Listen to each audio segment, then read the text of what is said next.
Boa noite, obrigado pela sua simpatia e audiência. Hoje tenho como convidado um professor catedrático jubilado da Faculdade de Direito da Universidade de Agostinho Neto.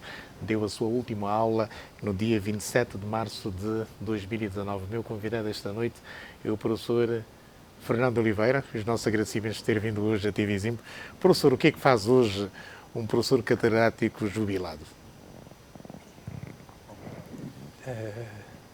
Digamos que colhe os frutos, bons ou maus, daquilo que fez durante a vida. E esses frutos refletem-se nos mais diversos planos, desde o plano profissional, o plano intelectual, no plano familiar. No fundo, é isso que faz, numa perspectiva mais prática, digamos, e mais pragmática. Eu diria que neste momento sou avulsamente um tratador de assuntos. Trato os assuntos. Trata dos assuntos. Pessoais, familiares, portanto, não sou mais do que um tratador de assuntos. Não é? Tem tempo hoje cada vez mais para pesquisa, para investigação ainda? Sim, embora neste momento e com a edição destes 3 livros, a que se seguirá uma nova reedição do meu glossário de latim, dediquei-me mais a compilar aquilo que existia, não é? Portanto, agora, se tiver saúde e disposição, com certeza que disposição existe, a saúde também esperemos que sim, continuarei de facto a investigar. O professor é uma referência da Faculdade de Direito da Universidade de Agostinho Neto, é uma referência do ensino do direito, da história do direito no nosso país, tem vasta obra publicada em direito penal, direito constitucional, direito do mar, tem este glossário, digamos, de latim para juristas. O latim continua a ser uma língua viva para os juristas e para todos aqueles que estão, digamos, na área do direito? Eu creio que sim. Quer dizer, há a ideia, de facto, de que é uma velharia, que é uma língua morta, que não é utilizada, que, portanto, aquela que já foi uma língua franca foi substituída agora por novas línguas francas. E historicamente, o francês desapareceu praticamente, até substituído pelo inglês. O latim tem virtualidades, embora já não conste de muitos planos curriculares do secundário, como antigamente constava no meu tempo e até mais recentemente, mas de facto oferece uma virtualidade e uma eficácia no aprendizado e no domínio do português, do direito, que é de facto notável. E o que é curioso é que, por exemplo, entre nós, onde não há, ao nível do ensino secundário, primário e secundário, não há o latim, e também, por extensão, o português, a língua portuguesa, não é estudada suficientemente para se ver as suas origens e a sua profunda ligação ao latim. Mas é curioso que há uma apetência enorme dos estudantes, dos advogados, dos magistrados, na utilização do latim. E isto tem a ver pelo caráter lógico, conciso do latim. Né? Imensas teorias jurídicas, exprimem-se num simples adágio, num simples aforismo latino, e de facto isso é memorizado, não é?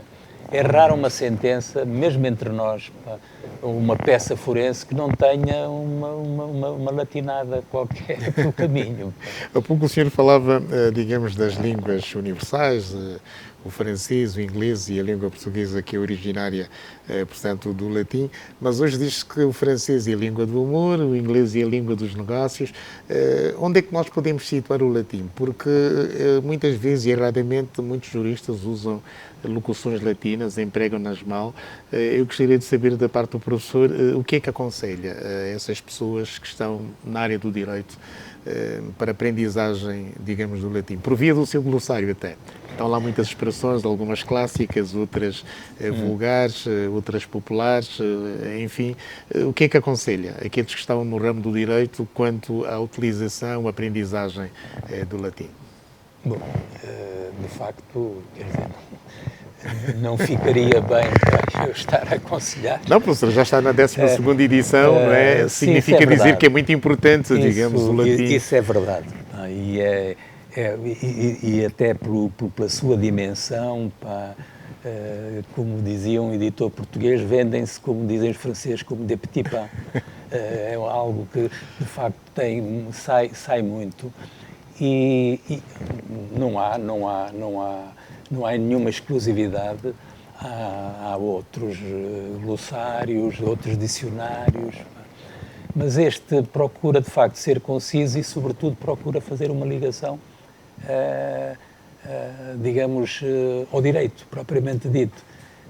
Quer dizer, quando se diz, quando na entrada pacta sunt servanda, os tratados devem ser cumpridos, no fundo é a explicação do princípio da obrigatoriedade dos tratados. E várias referências quando, a propósito, por exemplo, uma coisa que se explica muito claramente aos estudantes de Direito, o significado do consentimento tácito. Bom, começamos por dizer, eu não vou dizer em latim, mas digo em português, quem cala consente. Mas logo a seguir há um aperfeiçoamento que diz: quem cala quando pode e quer falar, consente. Portanto, está a ver a introdução desta, quando pode e quer falar.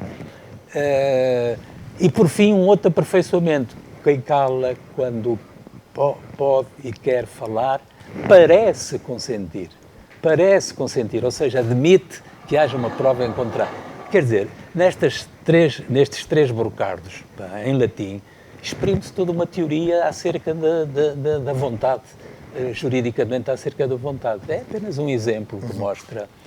Mas já não ir para outras por exemplo, eu aliás tinha a ambição e comecei a fazer isso com o falecido Duma, que era tentar traduzir em diversas línguas brocardos latinos. Por exemplo, o famoso brocardo ouve a outra parte, ninguém deve ser condenado sem ser ouvido, né? Ouve a outra parte, audi altern parte. Disseram que há um provérbio fiote que diz: Deus deu ao homem 2 ouvidos para alguma coisa foi, para ouvir de um lado e ouvir do outro. Está a ver? Portanto, no fundo é o princípio do contraditório. Exatamente. Pois bem, nós estamos a conversa hoje com o professor catedrático jubilado Fernando Oliveira. Deu a sua última aula no passado dia 27 de março de 2019. É um professor com vasta obra publicada na área de direito do mar, direito penal, tem este glossário em latim e também outras peças forenses que nós vamos aqui abordar com o professor Fernando Oliveira. Professor, de qualquer modo, dentro do conjunto das obras que tem, eu gostaria de ressaltar aqui a obra sobre, portanto, a emergência do Estado angolano e o seu reconhecimento internacional.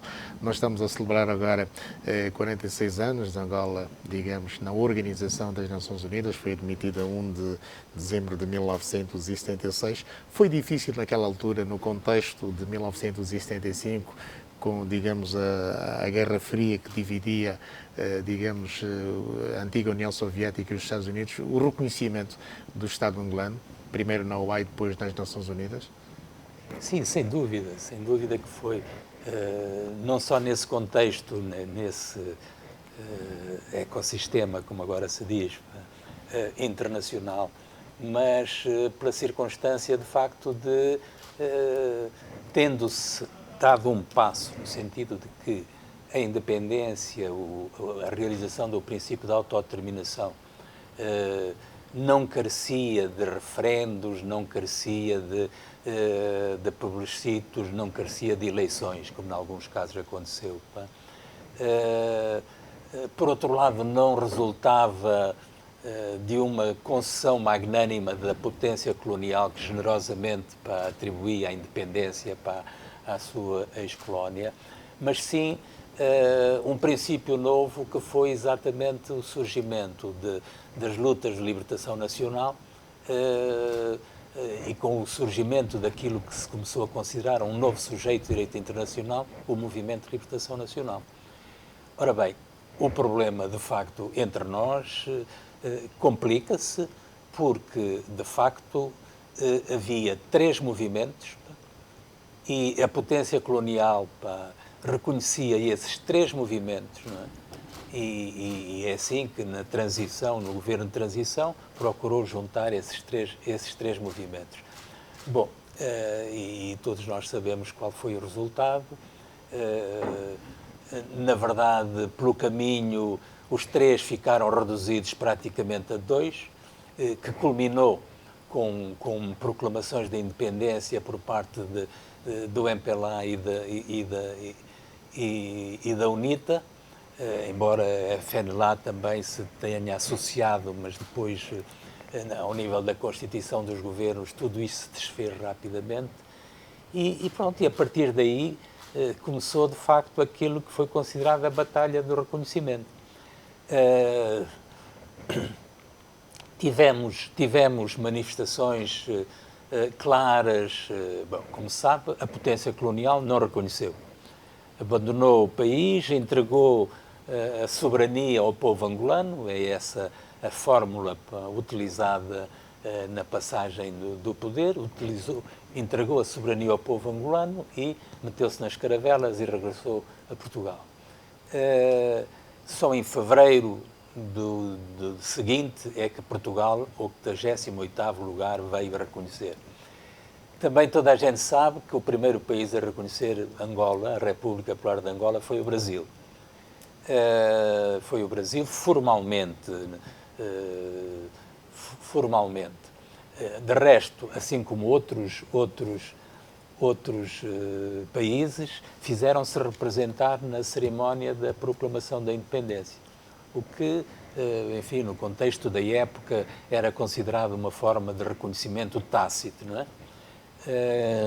No dia seguinte, na tomada de posse do primeiro governo, estavam presentes 19 países, entre os quais, creio que 9 já tinham manifestado a intenção firme de reconhecer Angola. Bom, portanto, isso foi aí que começou, de facto, a luta pelo reconhecimento. E a luta pelo reconhecimento que começa pela OA, pela organização regional, não é? Nessa altura havia um problema porque, de facto, a organização regional reconhecia também a FNLA,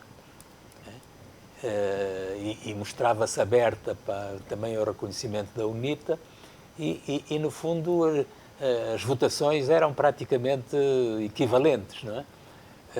Até que isso mudou e a partir do momento em que se passa da OA para a ONU, para o âmbito multilateral geral, de facto a situação muda completamente e muda sobretudo a partir do momento em que, porque era absolutamente necessário, para além da obtenção dos 2/3 na Assembleia Geral, o que era fácil para a ausência de vetos no Conselho de Segurança e, de facto, os Estados Unidos sempre vetaram até exatamente àquela altura a entrada de Angola na ONU. Portanto, e só se veio a concretizar, como disse, em dezembro, faz agora 46 anos. 46 anos, com um papel proeminente, não só nesse ato, na concretização do ato, mas também na sua preparação do Presidente José Eduardo dos Santos e, enfim, é bom sempre dizer quem está atrás. O Manuel Rui Monteiro, nessa altura, desempenhou um papel muito importante. Ele estava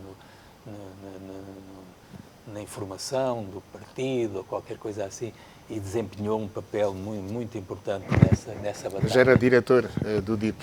Pois, naquela altura, sim. depois de ter sido Ministro da Informação no governo de Ministro da transição. Informação, exatamente. Mas, professor, como é que se explica que no contexto da Guerra Fria, naquela altura, os aliados da UNITA e da FNLA não terem reconhecido as independências que foram proclamadas por esses movimentos de libertação? Estados Unidos, os antigos Zaire de Mobutu, África do Sul, de Pieter Botha, enfim. Pois, repare, no fundo,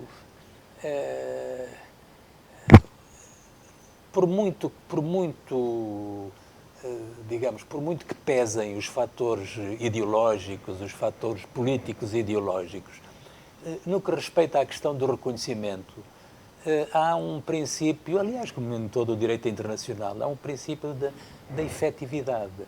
Quer dizer, quem tem força, quem manifesta a força, no fundo, conquista legitimidade para que o direito venha a reconhecer. Isso dá-se, é o caso das secessões. Sempre se diz que uma secessão é condenada no direito internacional, mas se a secessão se impõe e vinga, não é? Como foi o caso do Bangladesh, como foi o caso do Sudão, não é? Acaba por ser legitimidade. Quer dizer, os factos criam direito. Não é? Ora, basta ler o livro do doutor juiz conselheiro aposentado, do doutor Onofre dos Santos, os dias da independência. Os dias da independência. Que ele mostra claramente, porque ele fez parte do governo, desse governo da FNLA, da UNITA, no Uambo. Era o Ministro da Justiça, creio eu. Do interior. Mas, reconhece clara, pois, ele ao nível da Justiça, ele representou a FNLA na elaboração da lei fundamental, aquela lei que antecedeu a Constituição. Era o Dr. Onofre Santos pela FNLA e o Dr. Fernandes Vieira pela UNITA e Maria do Carmo Medina pelo MPLA. Pelo MPLA. Dizia eu, basta ler esse relato para constatar a falta de efetivação no terreno, não é? E de imposição no terreno, e portanto ao passo que também é verdade que rapidamente aquela situação que se verificava da tenaz do MPLA no movimento enredado numa tenaz de um lado e do outro, isso também se modificou rapidamente, quer dizer, o Uambo foi reconquistado em fevereiro. Ao norte houve o episódio da derrota do El e dos mercenários. E dos mercenários que tiveram, culmina com a expulsão a 27 de março de 76 dos mercenários. Exatamente, que foi considerado o Carnaval. Exatamente, o Carnaval da Vitória. Senhor professor, uma vida dedicada ao estudo do mercenarismo internacional, do mercenarismo em Angola. Os mercenários foram julgados pela primeira vez em todo o mundo em território angolano. O senhor dedica parte da sua vida também a esse estudo. Foi difícil naquela altura julgar os mercenários em 1976. O Estado angolano criou inclusive um tribunal internacional porque havia presença de juristas e juízes de vários países ocidentais.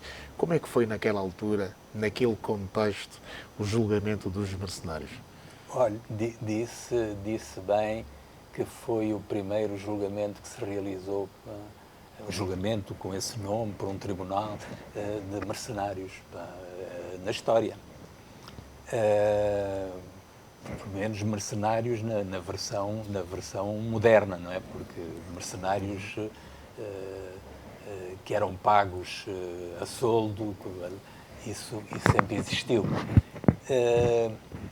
Mas a propósito disso, acho que posso contar para a pequena história, digamos, o que é que esteve realmente na origem deste julgamento. Bom, passou-se o seguinte, já falamos, houve de facto a vitória militar,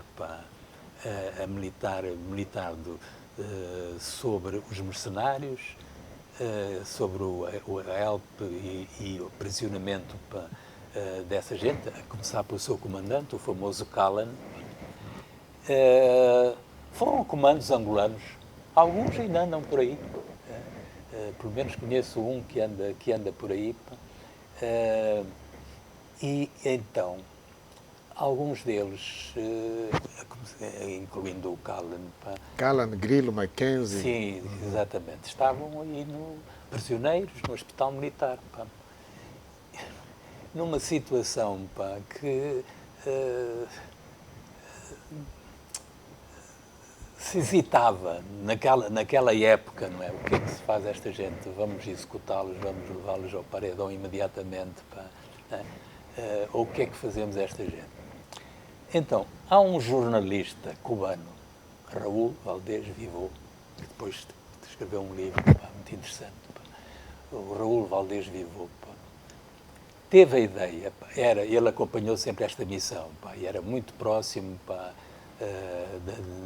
direção cubana, de Fidel Castro, etc. E ele começou a congeminar que, nós, se de facto, pessoalmente ele ia publicar um livro, não é? Um livro com a descrição daquilo tudo, e publicou. Se matassem as personagens principais, já não havia essa publicidade à volta do caso que ele ambicionava dar. Mas não era só de um ponto de vista egoísta, era de um ponto de vista de, temos de mostrar ao mundo que fizemos isto. Então, ele convenceu Fidel Castro a entrar em contacto com o Agostinho Neto e convenceram o Neto a fazer um grande julgamento. Vamos fazer o primeiro julgamento dos mercenários em Luanda, isto vai ter uma influência extraordinária, não sei o quê. E foi mesmo assim, de facto, que foi tomada a decisão. Isto em março, abril. Criou-se logo a ideia também que os cubanos alvitraram da criação de uma comissão internacional que viria a assistir ao julgamento, não é? E depois todas as medidas logísticas. Eu recordo-me que se importou, já naquela altura, uns Lancias de Itália, porque essa gente tinha de estar, veio aí gente denomeada de vários países, não é? E pronto, foi assim que efetivamente se fez o julgamento, que tem uma particularidade, que é de ter estado na base de um tratamento jurídico convencional do mercenarismo. Não é? Bom, por outro lado, também se pode dizer que a defesa foi assegurada. Foi assegurada, não só por 2 ou 3 advogados estrangeiros que vieram, mas pelos próprios desgraçados, e aqui rendo uma homenagem à falecida professora Teresinha Lopes, que foi nomeada defensora oficiosa de um deles, não sei se do Callan ou do Grilo, e que desempenhou profissionalmente, mas também outros, Dr. Espírito Santo, que de facto asseguraram a defesa, a tal ponto que alguns dos réus agradeceram de facto a defesa. Na altura o julgamento foi transmitido, Mas Callan usou muitas expressões insultuosas durante... Callan usou expressões insultuosas durante o julgamento. Mas depois, relativamente à advogada, reconheceu que ela tinha feito que eu tinha assegurado a defesa dele corretamente e tal. A ideia, como havia de grande movimentação, o julgamento era transmitido pela rádio, em direto, manifestações ali ao lado funcionavam, onde era o TPR, onde Tribunal Popular Revolucionário. A faculdade estava no segundo andar, ainda não existia na altura. E hoje a sede do Ministério das Relações Exteriores. Exatamente. E havia manifestações ali onde era agora o Palácio da Dona Joaquina, etc. E as manifestações, o poder popular, que o que queria era fuzilá-los todos. Fuzilar os 9 americanos, 2 ingleses e 1 irlandês. Eram 13. Exatamente. Fuzilá-los todos. A decisão não foi essa. Não foi essa. De facto, fez-se uma graduação, digamos assim, e só 6, salvo erro, é que vieram a ser fuzilados. Nessa altura vigorava o princípio da confirmação das penas de morte pelo Presidente da República e elas foram confirmadas. Professor, vamos fazer aqui a nossa primeira e única pausa neste cara a cara hoje com o professor Fernando Oliveira, é jurista, professor catedrático jubilado da Faculdade de Direito da Universidade de Chiná. Tem um curtíssimo intervalo e já voltamos porque ainda temos muito para falar, muito para conversar, muito para saber. Não sai daí.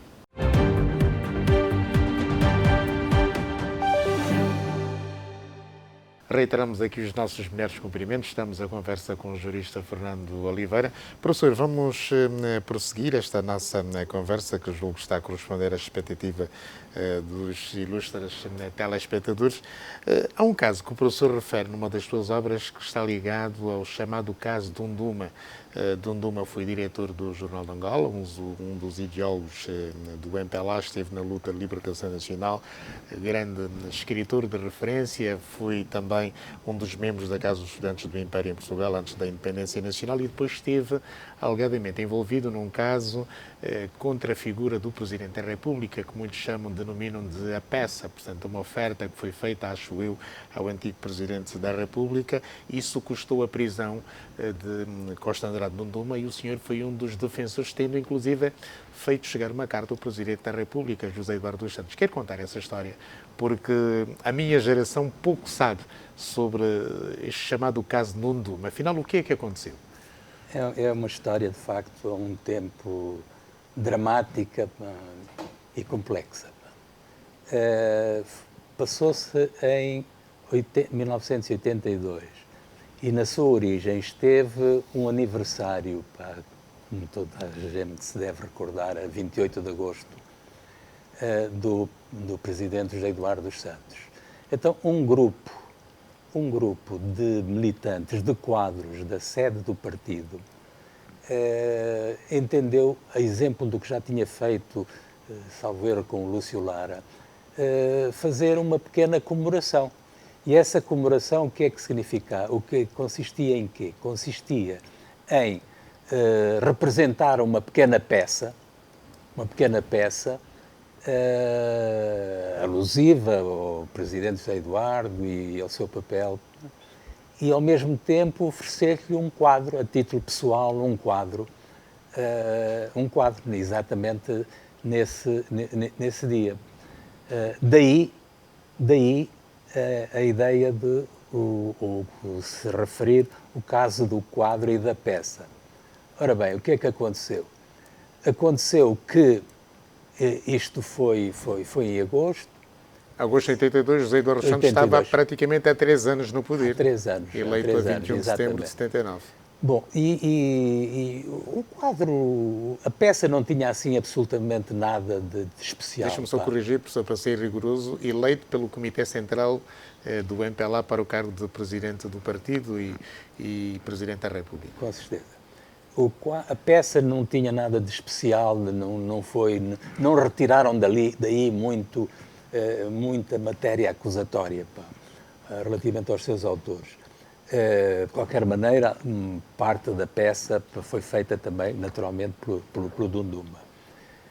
O quadro que era uma caricatura do Presidente José Eduardo dos Santos, que pretendia ilustrar a passagem dele do passado para a responsabilidade atuais.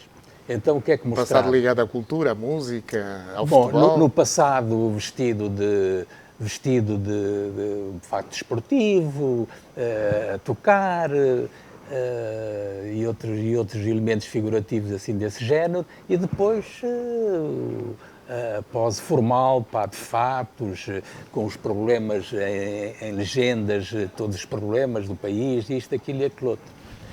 Depois,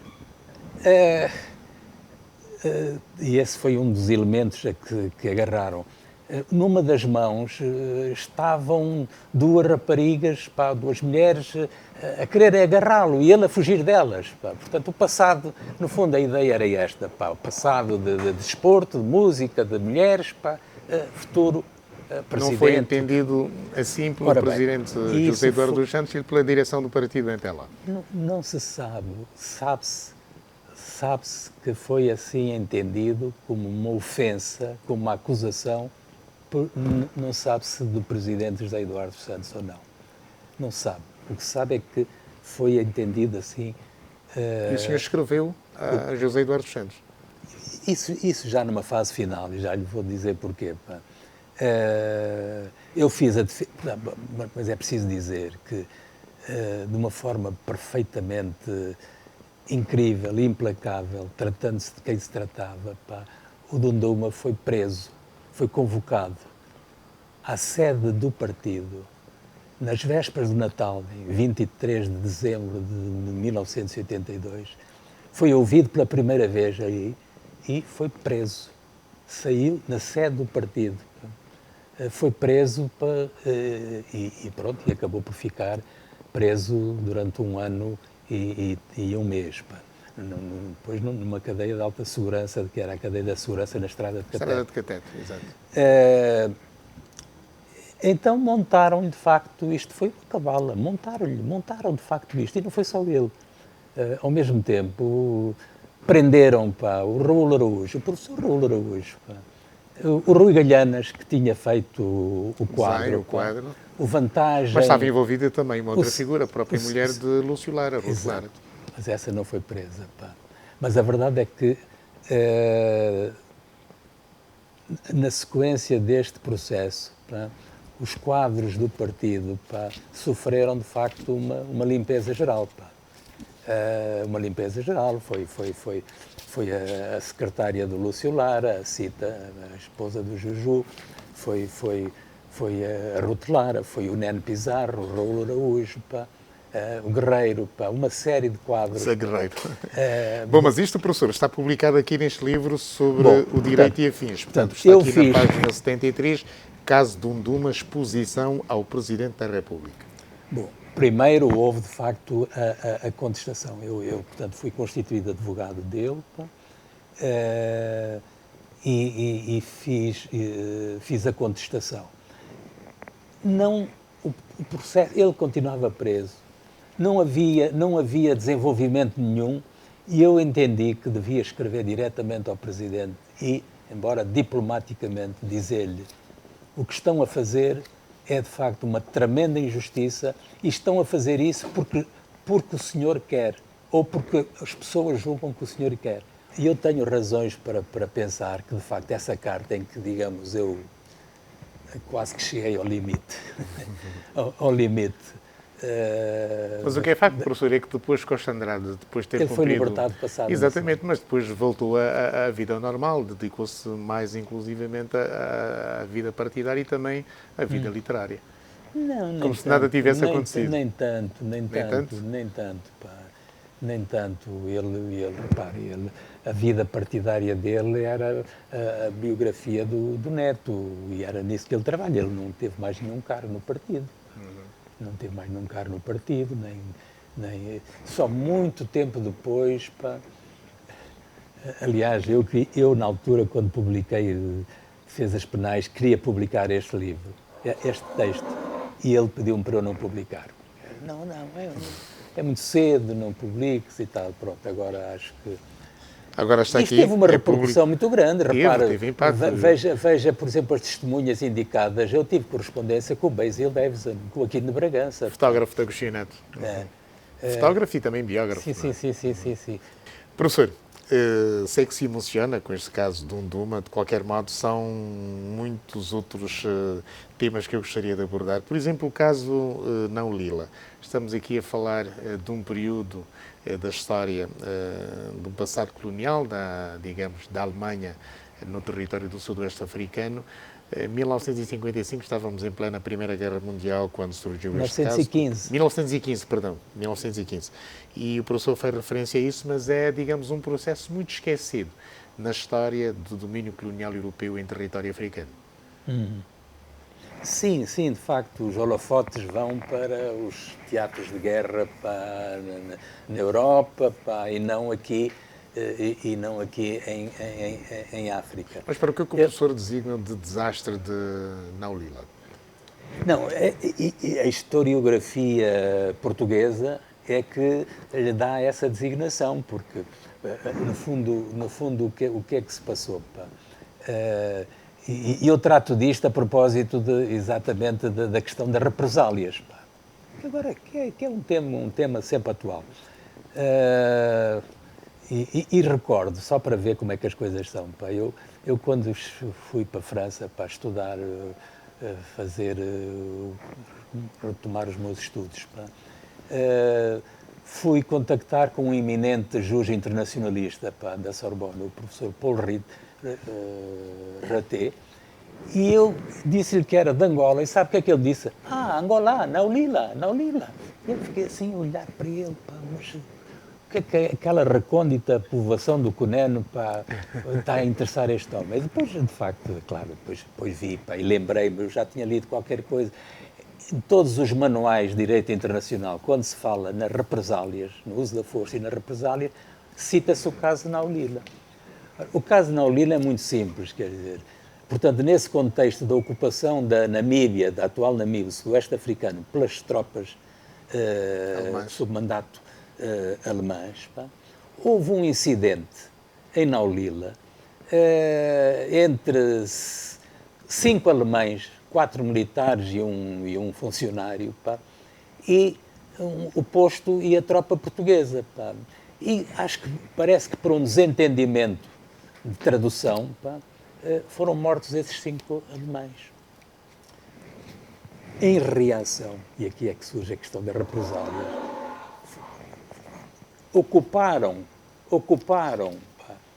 atacaram e ocuparam 4 postos com Hangar, Dirico, Naulila, etc. E não contentes com isso, fizeram um ataque brutal a Naulila, em que morreram, pá, não sei quantos portugueses, pá, tropas nativas, foram feitos não sei quantos prisioneiros, pá, e a tropa nativa foi pura e simplesmente executada, não é? Portanto, aquilo foi de facto uma chacina tremenda, pá, e então é o desastre da Naulila. Ora bem, o que é curioso é que isto veio a dar origem a um tribunal arbitral em 1918, um tribunal arbitral, portanto, luso-alemão, que analisou os factos e aplicou o direito a estes factos. E o que é curioso é que não só a reação não só foi essa, como depois os portugueses tiveram de se retirar e então os conhamas tomaram conta daquilo. Conhamas que na expressão da sentença dizia esfiados por um sanguinário chefe, que era o Mandume. E, de facto, foi condenado à Alemanha. Acabou por não pagar em 1933. Mas aí definiu-se o regime jurídico das represálias. Primeiro, tem de ser o ato inicial, a ação tem de ser ilícita. Segundo, tem de ser precedida de uma interpelação, quer dizer, tem de se utilizar outros meios, não é ir logo para a força. E terceiro, o princípio principal, tem de ser proporcional. A ação tem de ser proporcional, a reação tem de ser proporcional à ação. E a partir daí, o tratamento em tribunais internacionais, tribunais arbitrais, na doutrina, referem exatamente esse regime jurídico, que tem na origem, portanto, Naulila. É evidente que, mais tarde, com a Carta das Nações Unidas e, sobretudo, com a emergência do princípio da interdição do uso da força, que está no artigo 4º, número 2 da Carta das Nações Unidas, as represálias armadas deixaram de ser lícitas. Quer dizer, a Carta e o direito internacional proíbe toda e qualquer utilização da força, seja sob a forma de ilicitude ou quer que seja. Portanto, como se sabe, só excepciona a legítima defesa, não é? Mas repare, isto é interessante, porque, na verdade, de algum modo também está relacionado com as justificações que são feitas acerca da utilização da força. O nosso caso, o caso das agressões sul-africanas, é um caso típico, característico de exemplificação daquilo que se diz que o Bismarck dizia. Eu primeiro uso a força. Bismarck. Primeiro usa a força e depois chamo os juristas para justificarem a utilização da força. E é assim que os sul-africanos, para justificarem a Operação Proteia, enfim, as tropelias que fizeram aí, a ocupação do território e as agressões, eles invocaram que estavam, bom, para além dos elementos ideológicos de lutar contra o comunismo, etc., mas invocavam legítima defesa, reação, represálias contra os ataques da SWAPO.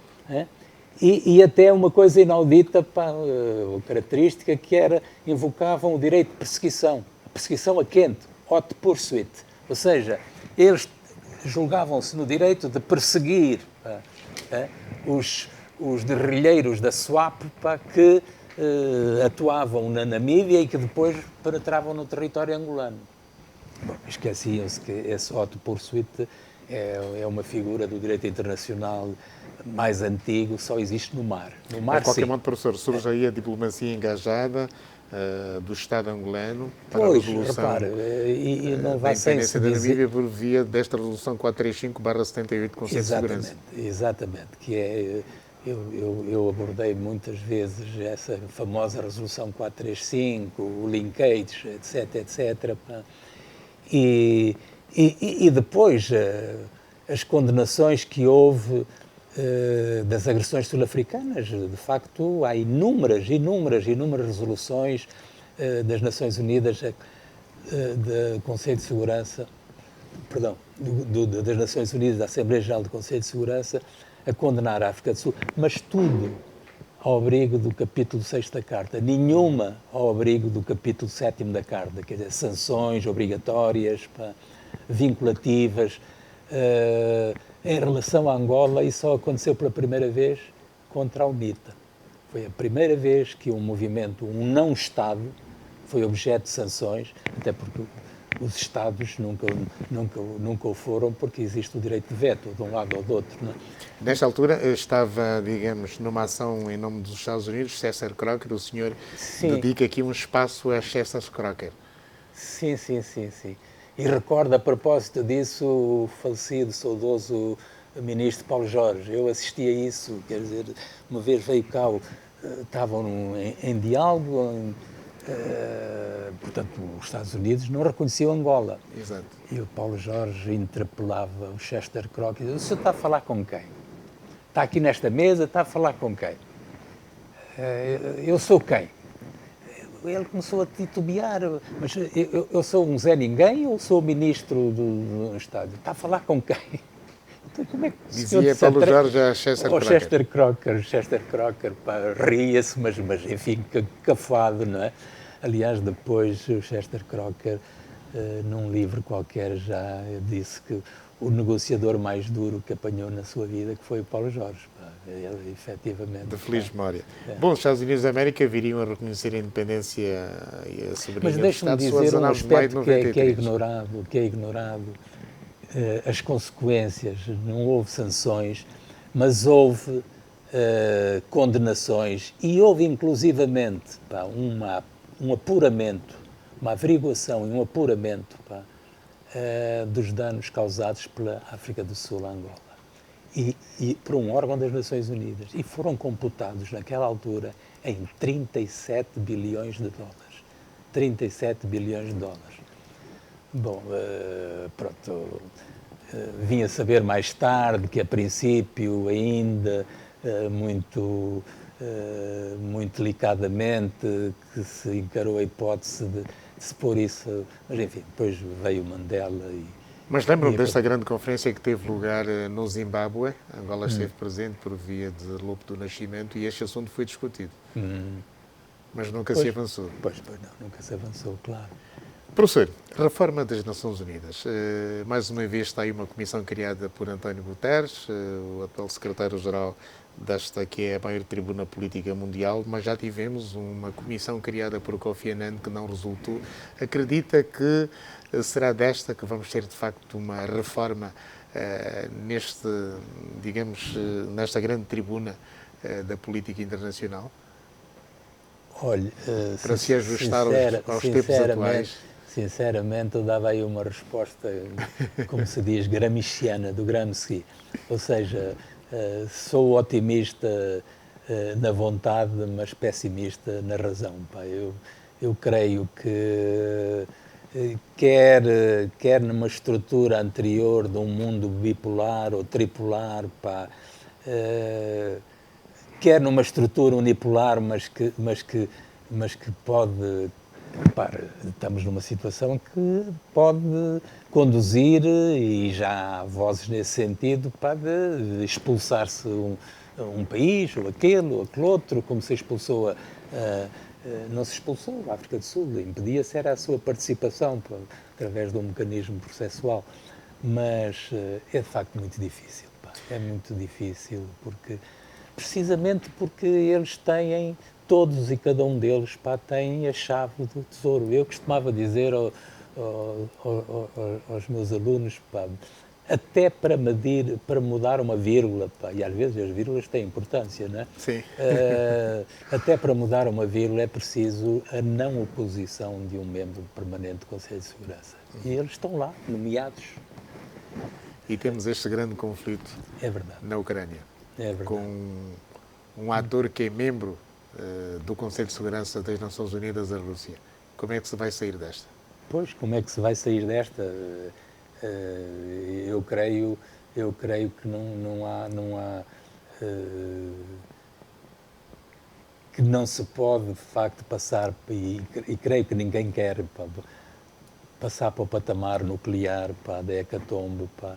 Portanto, isto tem de acabar, pá, e tem de acabar por cedências, não é os falcões de um lado, pá, e os falcões do outro, pá. Professor, e sobretudo, aí podia-se, mais uma vez, para citar o Cícero, pá, que dizia mais vale, pá, uma paz injusta do que uma guerra justa, pá. Efetivamente...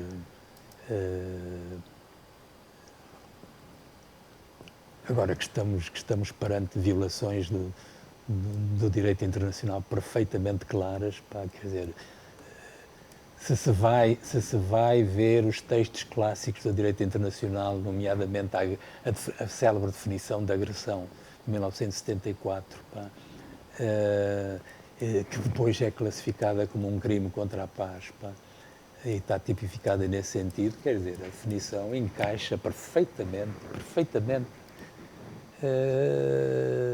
na ação da Federação Russa. Seja quais forem as justificações, mesmo anteriores, que são válidas. Aqui há sempre uma tentativa de justificar. E justifica-se recorrendo à desnazificação, à legítima defesa, etc.